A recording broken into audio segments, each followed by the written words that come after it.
Merci Seigneur.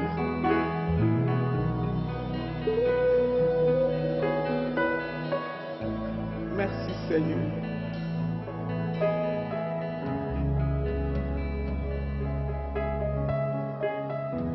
Ce matin, nous voulons réellement proclamer la victoire en ton nom. La victoire sur chacune de nos vies. Père éternel, ce matin, tu sais, tu connais combien nous avons encore besoin de toi. Plus les jours passent, plus les mois, Seigneur, passent. Seigneur, chaque minute, nous reconnaissons que nous avons besoin de toi. Seigneur, nous avons besoin de toi dans tous les domaines de nos vies. Et nous avons besoin de vivre cette expérience merveilleuse que toi, tu nous as accordée à la croix de Golgotha. Seigneur, mon Dieu, parce que là, tu nous as rendus plus que vainqueurs. Ou encore, tu as permis que nous puissions être des véritables victorieux. Seigneur, c'est pourquoi, Seigneur, mon Dieu, ce matin, nous voulons, Seigneur, expérimenter cette victoire. Nous voulons, éternel, mon Dieu, mon roi, que cette victoire soit réellement nôtre dans chacune de nos vies. Seigneur, parce que tu nous connais. Nous sommes venus dans ta présence. Toi qui sondes les cœurs et les reins, sonde chacun de nous, Seigneur. Essuie les larmes qui coulent dans ces cœurs, éternel, mon Dieu. Et permets que ces moments, Seigneur, mon Dieu, puissent servir à ta gloire. Et que, Seigneur, mon Dieu, mon roi, chacun de nous, nous puissions recevoir notre part. Père, s'il te plaît, ce matin, même moi, même mon frère, ma soeur, dans cette salle, tous nous avons besoin de toi. Fais-nous du bien au travers de ta parole. Qu'elle trouve grâce dans nos vies. Au nom de Jésus. Amen. Encore une fois, shalom bien-aimé.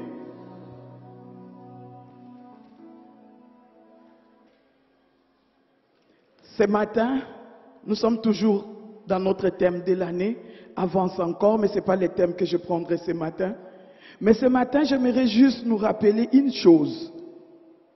Alors que je suis en train d'avancer, alors que quelqu'un est en train de me dire derrière, la voix du Seigneur est en train de dire, avance encore, avance encore, avance encore, avance encore. Alors qu'il y a cette voix-là qui est en train de me dire ça, bien-aimé dans le Seigneur, il y a les circonstances de la vie qui par moments m'arrêtent. Il y a les difficultés dans la vie. Il y a ces situations compliquées dans la vie.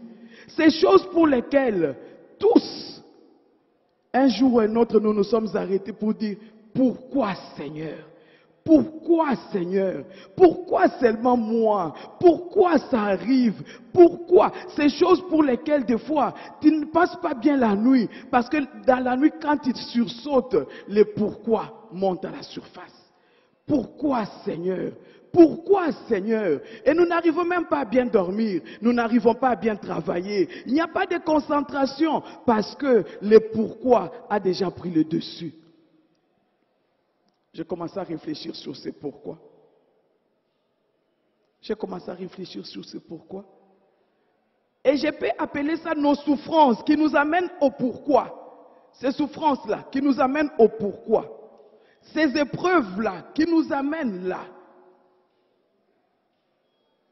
Vous savez, lorsque toi et moi nous essayons de les analyser, nous considérons que ces épreuves sont vraiment nocives. Elles sont là pour nous détruire. Nous avons l'impression que c'est une malédiction. Nous nous disons, on m'a jeté peut-être un mauvais sort. On est en train de m'attaquer. Surtout les chrétiens, nous aimons dire, on est en train de m'attaquer. Nous avons l'impression que c'est une malédiction, c'est une malchance dans les langages courants. Mais ce matin, j'aimerais nous dire ceci. Dieu intègre ses souffrances ou ses épreuves. Je dis bien, Dieu intègre ses souffrances ou ses épreuves dans son plan. Pourquoi? Pour notre formation. Dieu intègre ses épreuves ou ses souffrances dans son plan. En d'autres mots, Dieu n'est pas ignorant. Dieu connaît, Dieu voit, Dieu sait. Même au moment où moi je me dis, Dieu, tu ne me vois pas. S'il pouvait me répondre, il allait dire, je te vois très bien.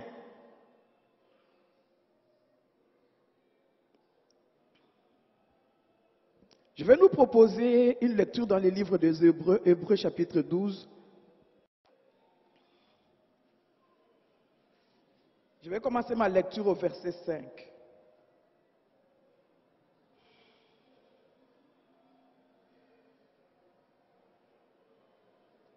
Hébreux chapitre 12, verset 5.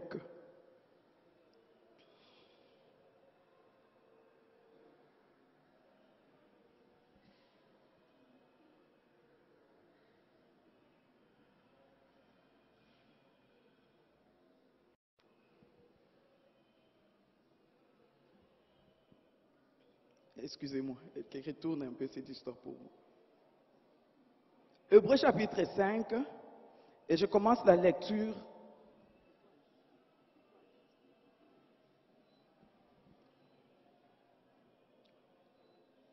La Bible dit ceci. Et vous avez oublié l'exhortation qui vous est adressée comme à des fils. Mon fils, ne méprise pas les châtiments du Seigneur. Et ne perds pas courage lorsqu'il te reprend. Car le Seigneur châtie celui qui l'aime. Car le Seigneur châtie celui qui l'aime. Et il frappe de la verge tous ceux qu'il reconnaît pour ses fils. Supportez les châtiments. C'est comme des fils que Dieu vous traite. Car quel est le fils qu'un père ne châtie pas? Mais si vous êtes exempt des châtiments auxquels tous ont part, vous êtes donc des enfants illégitimes et non des fils. D'ailleurs, puisque nos pères selon la chair nous ont châtiés et que nous les avons respectés, ne devons-nous pas à bien plus forte raison nous soumettre au Père des esprits pour avoir la vie?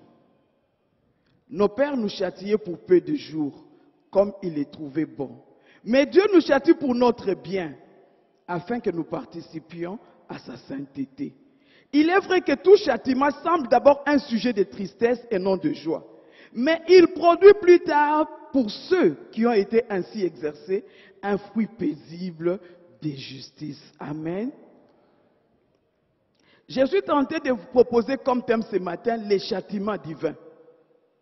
Mais j'ai trouvé quand même que ce mot est très fort, mais je trouve par rapport au texte qu'il est approprié.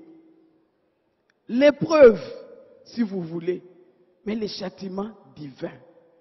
Mon fils, ne méprise pas les châtiments du Seigneur. Ma fille, ne méprise pas.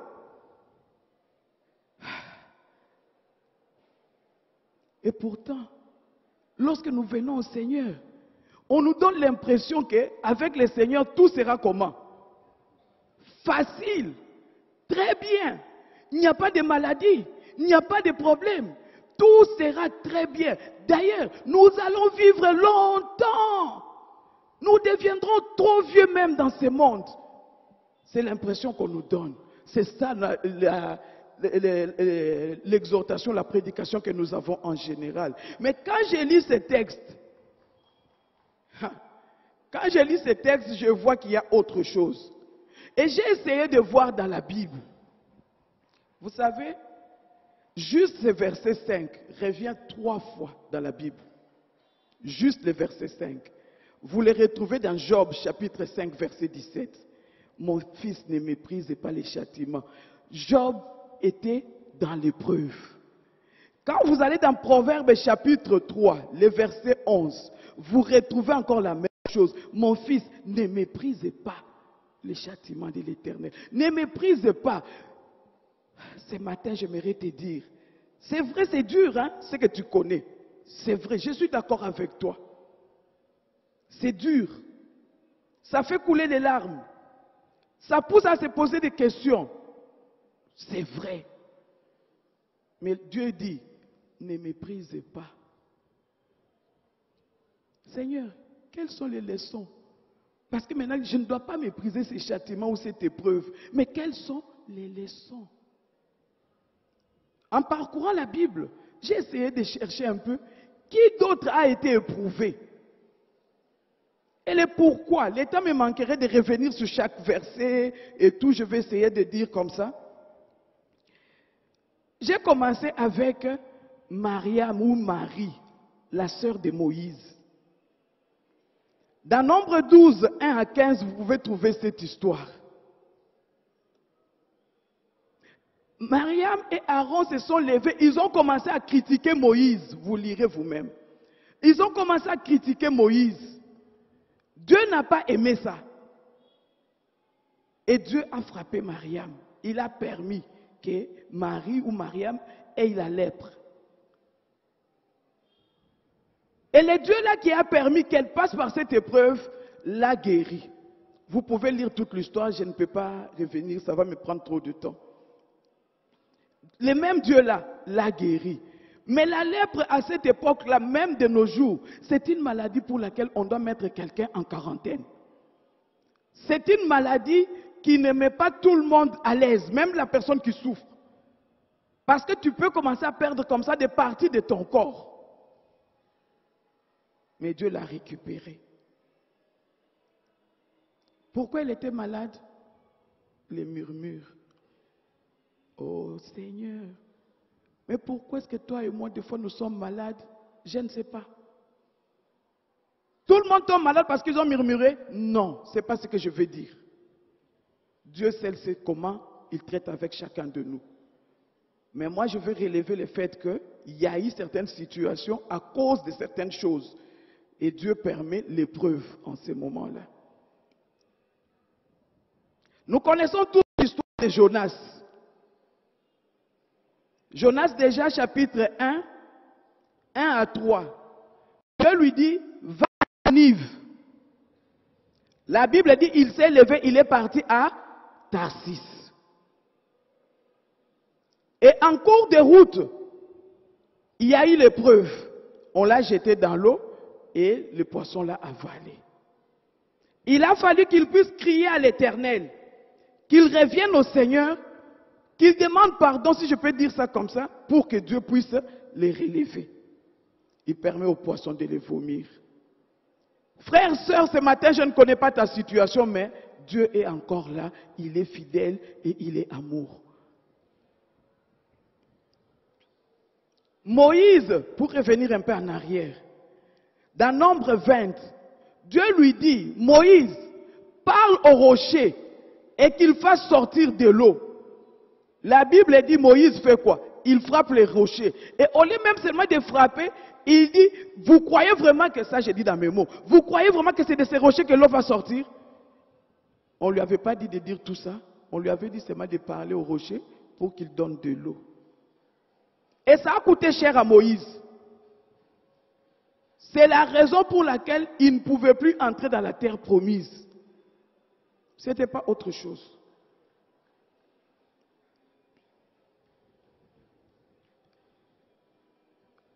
Connaissons Manassé, le fils qu'Ézéchias a eu pendant les 15 années de sursis que Dieu lui a donné. 2 Chroniques 33. Son histoire se trouve là-bas. La Bible nous dit, il est devenu roi à l'âge de 12 ans et il a commencé à faire des choses qui sont contraires à ce que Dieu demande. En d'autres mots, nous allons dire, il ne plaisait pas au Seigneur. Dieu a permis une épreuve dans sa vie. Et quand l'épreuve est arrivée, la Bible nous dit, Manassé s'est tourné vers l'Éternel. Manassé a imploré l'Éternel. Et Dieu l'a pardonné. Et Manassé, il a changé tout dans les pays. Ce qu'il avait fait de contraire, il est revenu en arrière. Il a enlevé tout ce qui n'était pas de Dieu. Il a nettoyé le pays parce qu'il a compris. Quand nous parlons des épreuves, nous ne pouvons pas oublier Job. Et vous allez me dire, mais Job, qu'est-ce qu'il avait fait? En réalité, lorsque nous commençons le livre de Job, la Bible nous dit déjà que c'était un homme intègre. La Bible nous dit déjà que c'était un craignant Dieu. Et son comportement vis-à-vis de ses enfants démontre que c'était un craignant Dieu. Mais la Bible nous dit, Satan est parti demander la permission à Dieu pour dire, il t'aime parce que toi tu l'as béni. Si tu lui enlèves seulement toutes les bénédictions, tu vas voir. Dieu dit, je vais te démontrer qu'il ne m'aime pas parce que je l'ai béni, mais il m'aime parce que je suis Dieu. Bien-aimés dans le Seigneur, aimons Dieu parce qu'il est Dieu. N'aimons pas Dieu parce qu'il nous donne. Si tu aimes Dieu parce qu'il te donne, si tu aimes Dieu ou tu cherches Dieu parce que tu as un besoin, frère, sœur, tu as un problème. Puisque ta vie entière est sous son contrôle. Et comment toi tu vas l'aimer par rapport à ce qu'il te donne seulement? Job est passé par une épreuve. J'essaye de m'imaginer, parce qu'au moins là, la Bible nous relate un peu plus. J'essaye de m'imaginer, en dehors de ces 3 amis qui étaient venus pour les plaindre, en dehors de ces 3 amis, qui d'autre avait visité Job? J'essaie toujours de m'imaginer, après que son épouse lui ait dit, maudit Dieu et mère, où est-ce qu'elle était partie? J'essaie de m'imaginer. J'essaie de m'imaginer qui pouvait servir à Job à manger en ce moment-là. J'essaie de m'imaginer.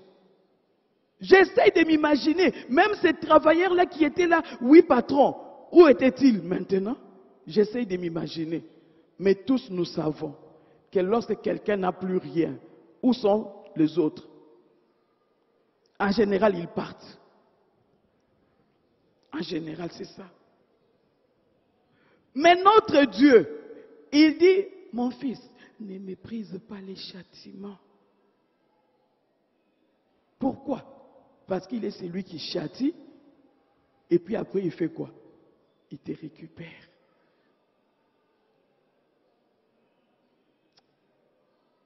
Le passage que nous avons lu ici dit, il nous reprend, il nous discipline, il nous châtie, mais tout ça c'est pour notre bien. Mais en lisant ce texte, 3 pensées ont retenu mon attention. La toute première pensée, c'est l'amour du Père.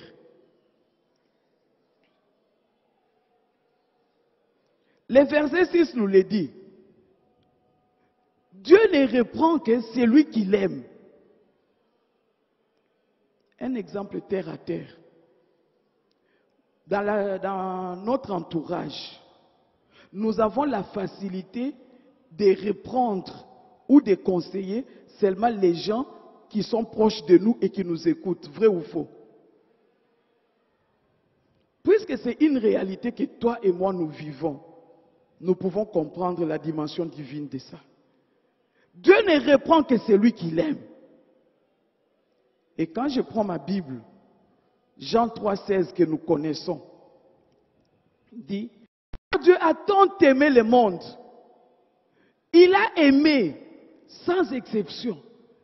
Dieu a tant aimé le monde, il a fait quoi? Il a donné. Il a donné son Fils, afin que quiconque croit en lui ne périsse point, mais qu'il ait la vie éternelle. C'est Dieu-là qui a donné son Fils. Il a donné par amour pour toi. Dieu a donné par amour pour toi. Toi qui fais quoi? Qui croit en lui, c'est par amour. Mais Proverbe renchérit, Proverbe 13, 24, ajoute. Celui qui ménage sa verge est son fils. Mais celui qui l'aime cherche à le corriger. Oh mon Dieu, merci parce que tu m'aimes. Merci parce que tu m'aimes. Frères, sœurs, lorsque je commence à voir mon épreuve, en termes de l'expression de l'amour de Dieu pour moi, comment je vais réagir devant cette épreuve? Dès que l'épreuve arrive, Seigneur, merci parce que tu m'aimes. C'est ça la première réaction. Et tout le monde est si froid, je me dis, vous n'êtes pas d'accord avec moi. On aimerait, Seigneur, pourquoi? Pourquoi? Pas de pourquoi. Dieu te châtie. Il ne ménage pas sa verge à ton égard parce qu'il t'aime. Vous savez, même si c'est une maladie, une épreuve qui te mène à la mort, si tu reviens à Jésus, tu pars où? Vous n'osez même pas me répondre, merci. Proverbe 19, 18 ajoute, châtie ton fils, car il y a de l'espérance. Mais ne désire pas le faire mourir. Si Dieu te châtie maintenant, il y a de l'espérance. Pourquoi? Il veut te ramener sur le droit chemin. Il veut que tu puisses jouir de ses bienfaits. Il veut que tu puisses encore mieux le connaître. Il veut que tu puisses te rapprocher encore davantage de lui. Vous savez, normalement, toutes nos épreuves, ce sont des ponts qui doivent nous ramener encore plus près de Dieu. Toutes nos épreuves. Donc, sans exception, ne dis pas, elle ne comprend pas. Moi, ça fait 15 ans. Elle ne comprend pas. Moi, ça fait 20 ans. Non, j'ai dit toutes nos épreuves. Mais maintenant, si par exemple, disons que mon frère représente Dieu. J'ai dit nos épreuves sont des ponts que Dieu va utiliser. Donc, qui nous ramène vers Dieu. Maintenant, moi, je rentre. Je dois arriver là où se trouvent les représentants de Dieu. Je dois arriver là, mais je m'arrête ici. Est-ce que je suis arrivé? Dieu me veut ici pour que maintenant les tremplins là que je vais utiliser, les bons qu'il va me donner, il va me booster au point que je vais aller tomber là où lui veut pour que je puisse recevoir ma bénédiction. Mais pour que je sois boosté de cette façon que je puisse aller pour recevoir ma bénédiction, bien aimé, ce n'est pas aussi facile. Ce n'est pas aussi facile. Ce n'est pas donné aussi à n'importe qui, comme ça, d'aller de faire ce saut-là pour arriver quelque part. Parce que moi, personnellement, j'aurais peur. Même si vous me dites, saute d'ici jusque-là, j'aurais peur. Et Dieu sait que nous avons peur. Dieu sait, il sait que nous avons peur. C'est comme ça, il permet cette épreuve, tu te rapproches davantage de lui, et maintenant, il peut te donner ce coups de pouce pour te faire arriver là où lui veut, afin que tu ne tombes pas en chemin à cause de la peur.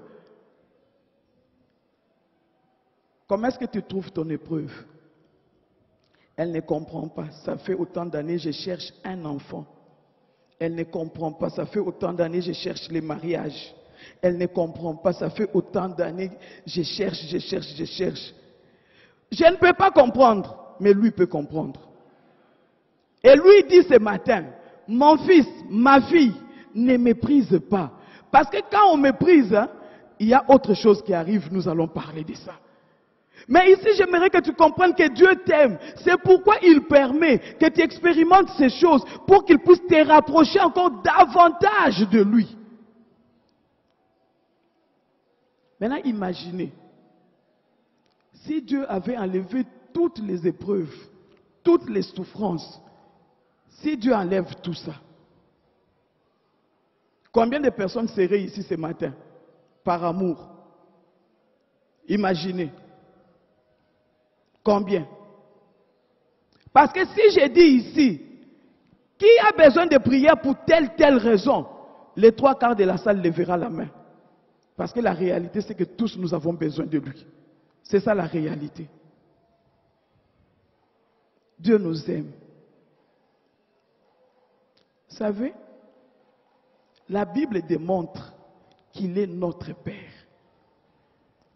Parce que Jean 1,12 nous a dit, à tous ceux qui l'ont reçu, il a donné le pouvoir de devenir enfant de Dieu. Si tu es enfant, c'est qu'il y a un Père. Et la Bible démontre qu'il est notre Père. Un père ne peut qu'aimer ses enfants.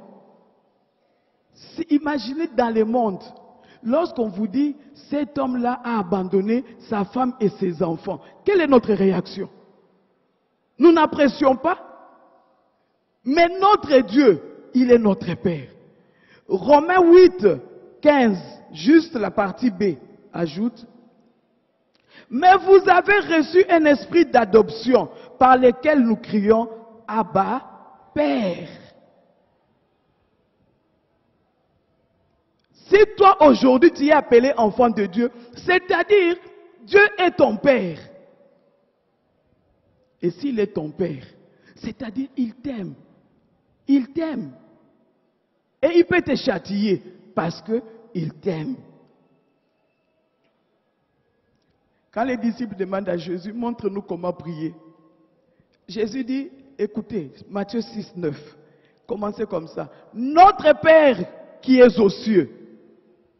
Frère, sœur, j'aimerais te dire ce matin, Dieu est ton Père.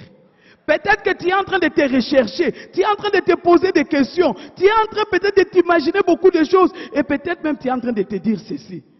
Est-ce qu'il est vraiment mon père comme il est son père à elle? Je vais te dire oui, oui. Ne te minimise pas, Dieu nous voit tous de la même façon. Nous sommes ses enfants. Un bon papa, que son enfant soit ministre, l'autre domestique quelque part, tous les deux sont quoi? Ses enfants. Dieu t'aime. C'est pourquoi il veut que tu puisses comprendre. Il t'aime et il dit qu'il est ton Père. Matthieu 6, 32. J'aime la parole de Dieu. Matthieu 6, 32, la Bible dit, car toutes ces choses, vous pouvez lire tout, toutes ces choses qu'on a dans ce monde, des choses que nous recherchons dans ce monde, ce sont les païens qui les recherchent. Votre Père, ton Père, c'est quoi? Que tu en as besoin. Ton Père qui t'aime là, sait que tu as besoin de quoi aujourd'hui? Ajoute les mots qu'il faut. Il sait que tu as besoin de quoi? La guérison. Il sait que tu as besoin de quoi? Le mariage. Il sait que tu as besoin de quoi? Ton Père là qui t'aime, il sait que tu as besoin de quoi? Si ton Père sait que tu as besoin, frère, sœur, si ton Père sait que tu as besoin, peut-être aujourd'hui il n'avait pas l'argent. Demain quand il aura l'argent, il va continuer à faire l'indifférent.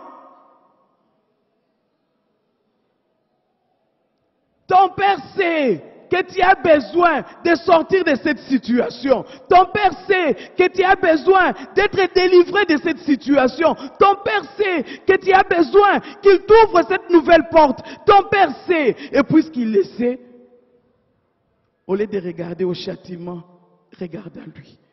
Au lieu de regarder à l'épreuve, regarde à lui.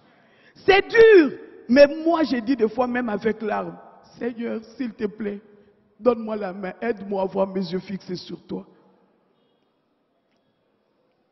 Bien-aimés dans les Seigneurs, bien-aimés dans les Seigneurs, Dieu nous aime. Dieu nous aime. C'est pas un slogan, c'est pas non. J'aimerais que ça devienne une réalité pour chacun de nous, que cela soit nôtre, de telle sorte que je dors, je sais que Dieu m'aime. Je me réveille, je sais que Dieu m'aime. Je marche, je sais que Dieu m'aime. Je suis au travail, je sais que Dieu m'aime. Ton Dieu t'aime. Il n'ignore pas cette situation-là. Il sait, mais il t'aime. Mais en lisant toujours ces passages, la deuxième pensée que j'ai voulu considérer, c'est l'attitude du Fils. Le verset 7 dit, supportez les châtiments, supportez l'épreuve, supportez. Oh, j'ai aimé. Dieu, il fait des choses. Proverbe 10, 17.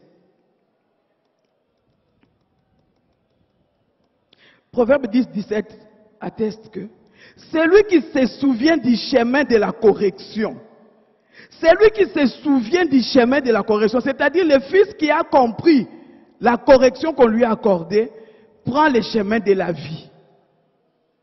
Il change directement de direction, il prend le chemin de la vie. Mais celui qui oublie la réprimande, la Bible dit, il s'égare. Malheureusement, nous les enfants de Dieu là, nous avons cette tendance.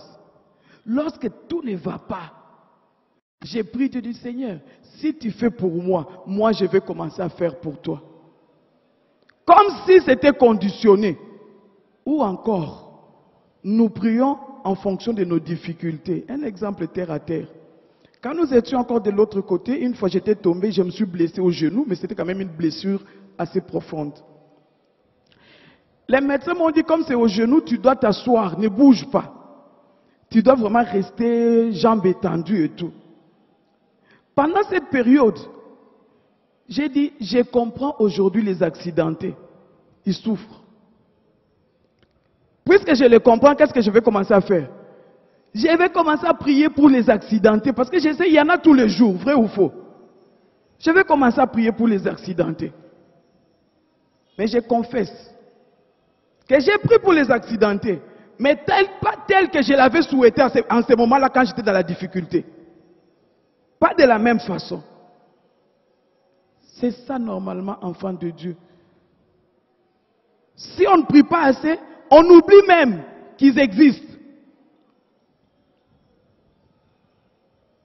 Et c'est ça aussi, des fois, qui fait que Dieu soit Dieu.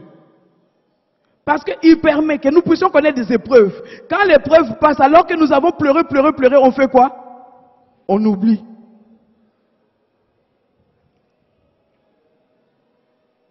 Vous vous souvenez du fils prodigue dans Luc 15, à partir du verset 11. Cet enfant est venu, Père, donne-moi les biens qui me reviennent. Mais mon fils, je ne suis pas encore mort. Père, j'ai dit, donne-moi les biens qui me reviennent. Quand le père donne, il s'en va, il gaspille tout. Et quand il finit de gaspiller, maintenant il commence à souffrir. Et c'est ça la réalité qui nous arrive à nous tous.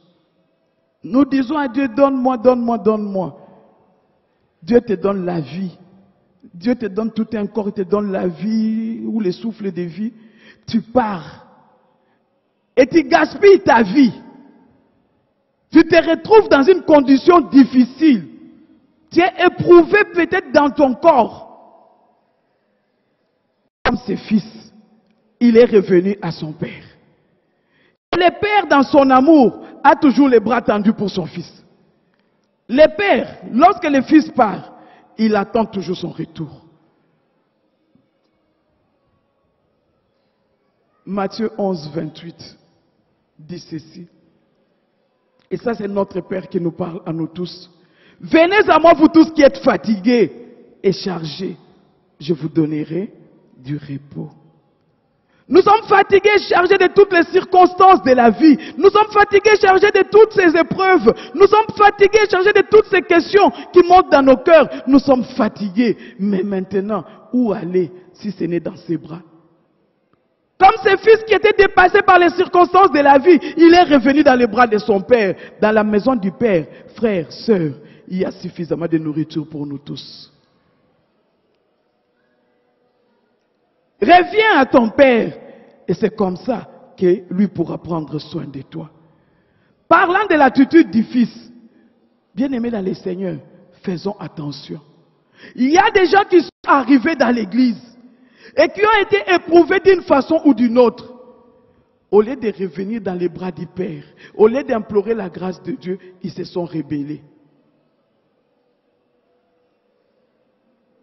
Lorsque toi tu vas te rebeller contre ton papa, même le papa terrestre, dis-moi, tu vas partir de sa maison avec la bénédiction ou sans la bénédiction?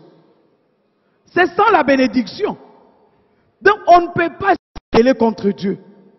Si le papa terrestre, tu pars sans la bénédiction, et que dire de Dieu? C'est comme pour dire quoi? Frère, sœur, ne sors pas de l'église. Ah, tu claques la porte, ils m'ont fatigué. Nous venons à l'église pour Dieu, pas pour un homme. Les hommes peuvent nous fatiguer, mais Dieu ne nous fatiguera jamais. Au contraire, lui, quand il sera en train de nous éprouver, c'est pour nous façonner, pour que nous puissions encore lui ressembler davantage. Bien-aimés dans les Seigneurs, attention aux murmures. Il y a des gens, lorsqu'ils sont éprouvés, d'ailleurs dans cette église-là, on ne visite même pas les gens. D'ailleurs, dans cette église-là, on ne donne même pas l'argent aux gens pour les aider. D'ailleurs, dans cette église-là, on ne fait pas. D'ailleurs, les frères-là, ils semblent être trop spirituels. D'ailleurs, qui est venu ici pour quelqu'un d'autre? En tout cas, moi, je suis venu ici d'abord pour moi-même et pour mon Dieu. Donc, tel que nous venons dans l'église, ne viens pas en regardant qui va faire quoi pour moi. Parce que tout est grâce. Voyez? Tout est grâce. Et n'oublions pas, dans l'église, nous constituons une famille. Si toi tu es un enfant qui est toujours absent de l'église, n'attends pas beaucoup de l'église. N'attends pas beaucoup. Mais si tu es un enfant présent, là tu peux te dire, ah, pourquoi on ne m'a pas visité, pourtant je suis là. Il y a des gens qui n'ont jamais visité quelqu'un. Et même quand on dit, chez les femmes, on dit par exemple, donnons 300 francs pour que nous puissions aller visiter cette maman-là qui a accouché en lui achetant ne fût-ce qu'un carton de savon. Il y en a d'autres qui disent, moi-même je n'ai pas d'enfant, Moi-même, j'ai déjà arrêté d'avoir les enfants. Je vais donner mes 300 francs pour quoi faire? Eh, bien aimé. C'est vrai, tu peux te poser toutes ces questions. Mais la bénédiction, ce sont les violents qui savent l'arracher. Non, change de façon de voir les choses. Sois un véritable fils dans la maison de ton père. Sois une véritable fille dans la maison de ton père. Dans la maison du père, au lieu de passer le temps à murmurer. Tu sais, par exemple, si tu donnes tes 300 francs pour qu'on achète du savon, la personne qui est chargée d'acheter du savon part là-bas, n'achète pas du savon. Et vous partez visiter ou achète un quart. Elle prend les restes d'argent. C'est un exemple que je suis en train de donner. Ce n'est même pas ton problème. Ce n'est pas ton problème. C'est le problème de cette personne-là avec Dieu. Toi, tu as fait ta part, tu as donné. Fils obéissant, fille obéissante. Tu as donné. Mais l'autre n'a pas fait son travail pour lequel il a pris son engagement devant Dieu. C'est Dieu qui va les juger. Demain, est-ce que tu dois continuer à donner les 300 francs parce qu'une autre a accouché? J'ai dit oui, donne. Dieu va traiter avec la personne qui dilapide ses biens. Ce n'est pas toi. Si moi et toi nous nous mettons à regarder tout ce qui se passe même dans l'église, frères, sœurs, je vous dis, des fois j'ai dit au pasteur Élie, j'ai dit, par moment tu as envie de donner même un coup de pied à quelqu'un. Parce que nous sommes humains. Nous avons des réactions. Mais tous nous avons besoin de la grâce de Dieu. Nous avons besoin de nous comporter en fils. Nous avons besoin d'être les enfants de Dieu. Attention aux murmures. Attention aux bouderies. Tu passes ton temps à bouder, tu boudes qui? L'église, Jésus ou les pasteurs? Et quand tu boudes, les pasteurs ne savent même pas que tu es en train de bouder. Jésus sait que tu es en train de bouder. Tu as un problème avec qui? C'est avec Jésus. Dans votre église, là, quelqu'un m'a répliqué comme ça. Je me souciais. J'ai dit, ah, je ne la vois plus, pourquoi? Je me dis, bon, j'ai son numéro de téléphone, j'appelle. Dans votre église, là, vous faites comme ça. Eh, maman, pardon. Ce n'est pas notre église, c'est l'église de Dieu. Surtout, frères et sœurs, surtout, j'aimerais insister, en tant que fils, attention au découragement. Nous avons entendu plusieurs prédications. Mais facilement, nos épreuves font quoi? Nous découragent. Et l'ennemi nous aide. Vous savez comment il fait? Tout le monde dans cette église connaît ta situation. Et puisque toi-même, l'ennemi t'a déjà dit ça, malheureusement, quand tu entres, tu croises les pasteurs. Ils te regardent, hein, tel qu'il ne t'a pas regardé d'habitude. Peut-être que lui, dans sa tête, il s'est dit, il vient d'habitude ici ou il ne vient pas. Ça, c'est sa réflexion dans sa tête. Et toi, tu t'es dit, parce que l'ennemi t'a dit, tu vois comment il t'a regardé? C'est parce que la situation là, en tout cas, l'a troublé. Vous voyez l'œuvre de l'ennemi? Demain, tu t'es dit, puisque le pasteur m'a regardé comme ça, en tout cas, après demain, je n'irai pas. Qui perd, qui gagne? C'est toi, c'est pas le pasteur. C'est toi. Attention, attention. Oh, nous, notre cas là, comme ça fait longtemps, je ne suis pas marié, maintenant j'ai 35 ans, tout le monde sait. J'ai 40 ans, tout le monde sait. Au moins, comme ça fait 10 ans, je n'ai pas un enfant, tout le monde sait. Mais si tout le monde sait, quel est le devoir de tout le monde? De prier.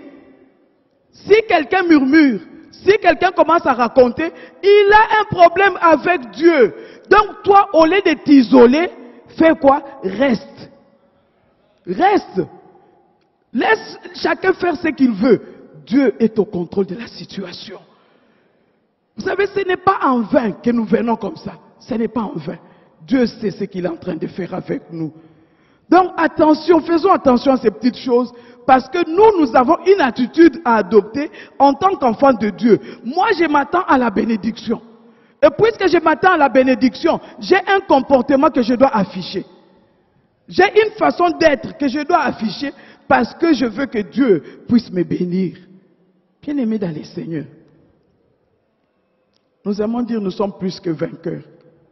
Ayons l'attitude des fils pour que la victoire soit certaine. La troisième petite pensée que j'ai voulu relever dans ce texte, c'est les résultats.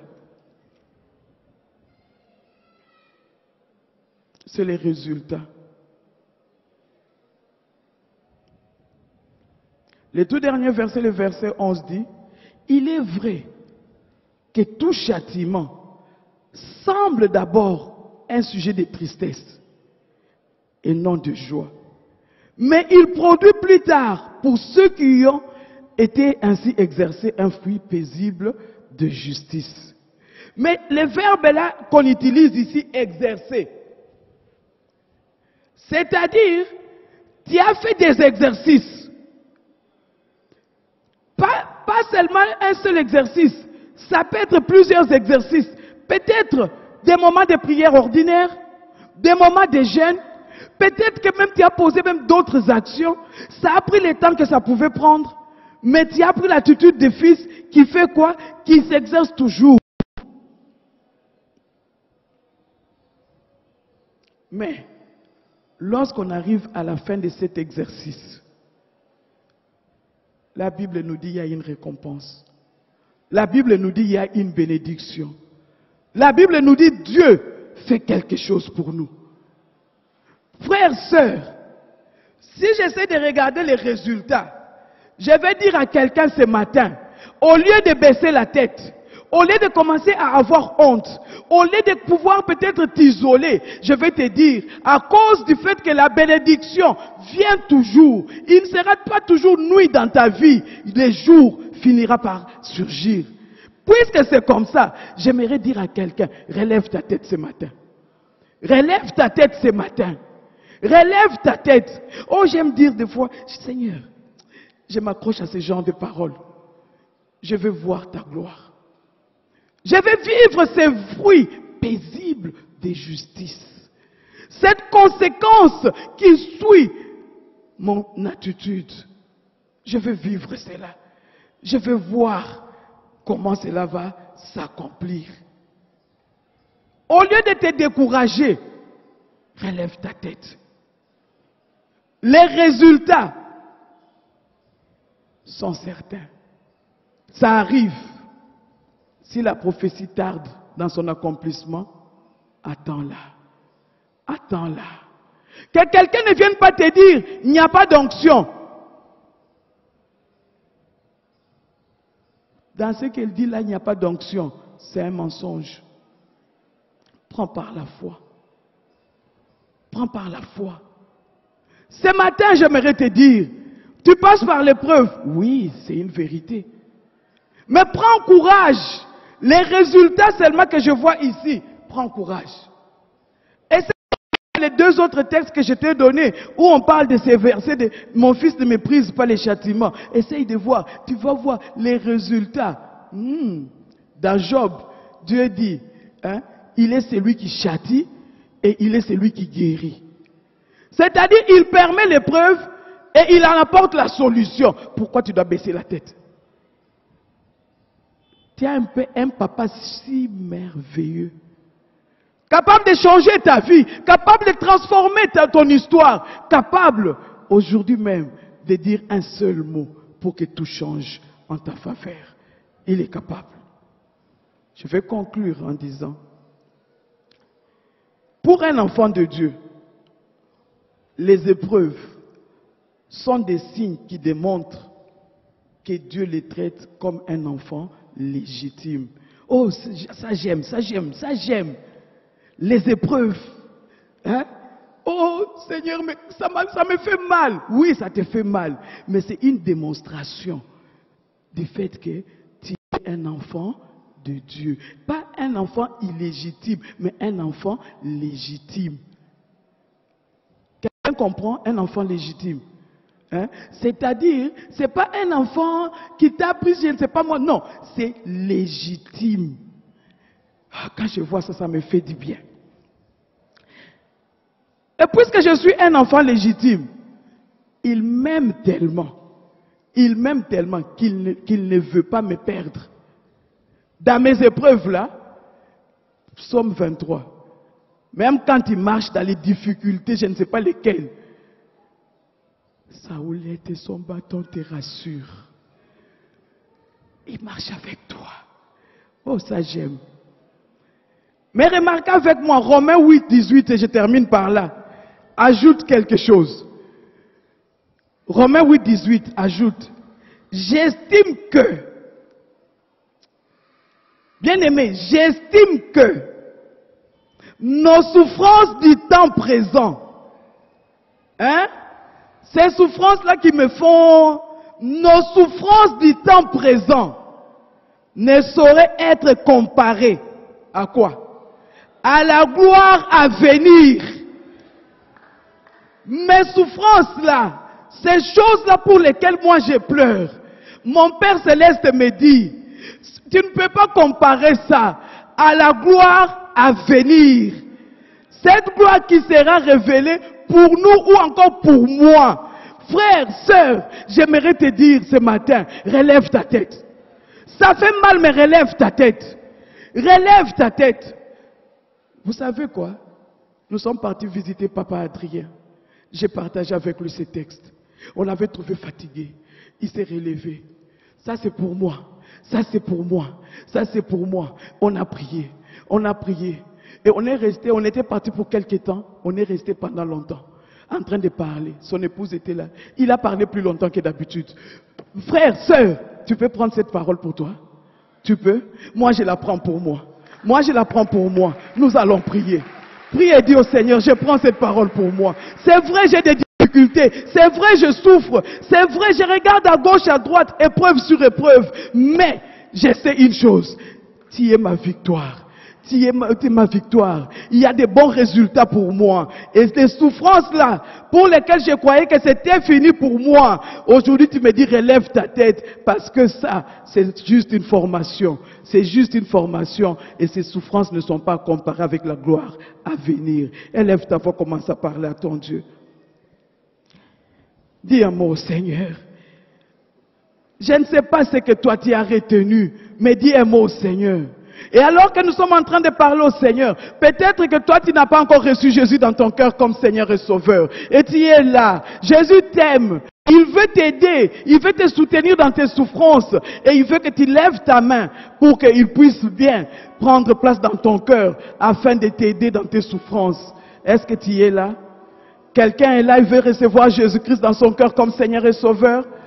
Fais juste lever ta main et nous allons prier ensemble pour toi. Y a-t-il quelqu'un? Y a-t-il quelqu'un qui veut recevoir Jésus? Apparemment, tous nous sommes enfants de Dieu.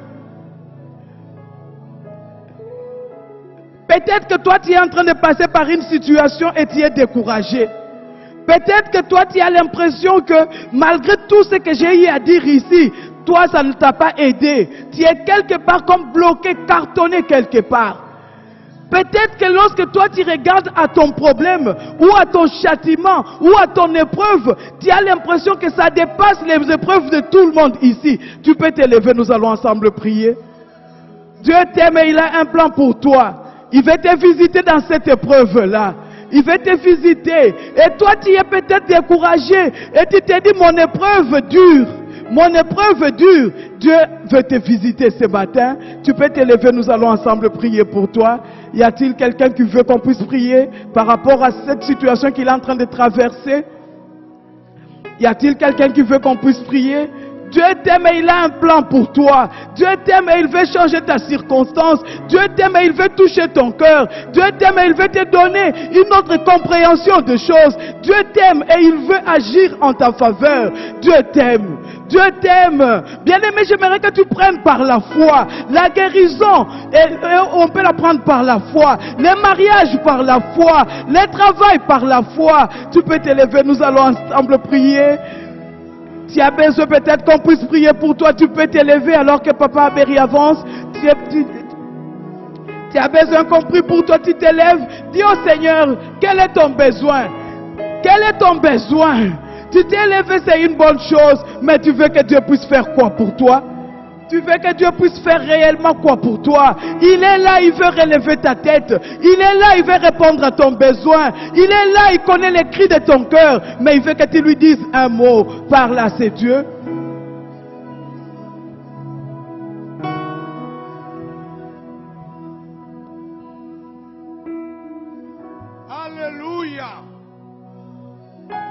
Quel bonheur que de t'avoir pour Dieu.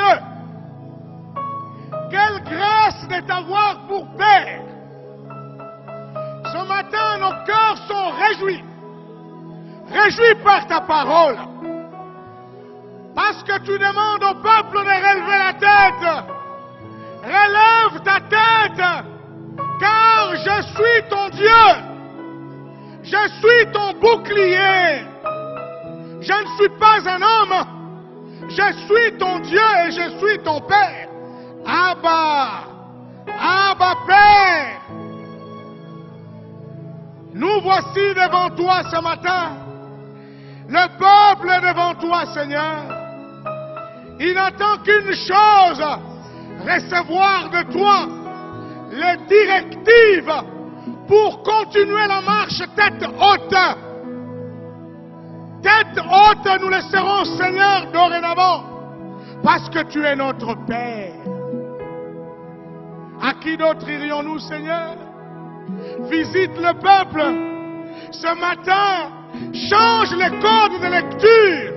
Que nous ne regardions plus les épreuves comme nous les regardions avant. Parce que ce sont là les exercices que tu nous donnes pour nous rapprocher de toi. Et ce matin, tiens la main de mon frère, tiens la main de ma soeur, pour que la marche change, pour que la vision change, pour que la compréhension des choses change. Nous ne voulons plus raisonner comme nous raisonnions dans le monde. Nous sommes tes enfants légitimes, parce que projet de toi. Nous sommes ton projet, Seigneur. Et tu dis dans ta parole, je connais le projet que j'ai formé pour vous. Projet de paix, projet de bonheur, afin de vous donner un avenir et une espérance. Nous saisissons, Seigneur, l'espérance qui est Jésus-Christ ce matin. Merci de bénir le peuple et de faire en sorte que la peur cesse, les doutes s'écartent et que dorénavant, nous n'ayons les yeux fixés sur les rémunérateurs de notre foi. Jésus-Christ, le Sauveur. Jésus-Christ, le Tout-Puissant. Jésus-Christ, le Très-Haut. Jésus-Christ, le Racheté, le Rédempteur. Alléluia. Seigneur, ce matin, c'est sur lui que nous fondons notre marche et nous ne voulons plus nous perdre. Seigneur, visite le ministère de ta servante.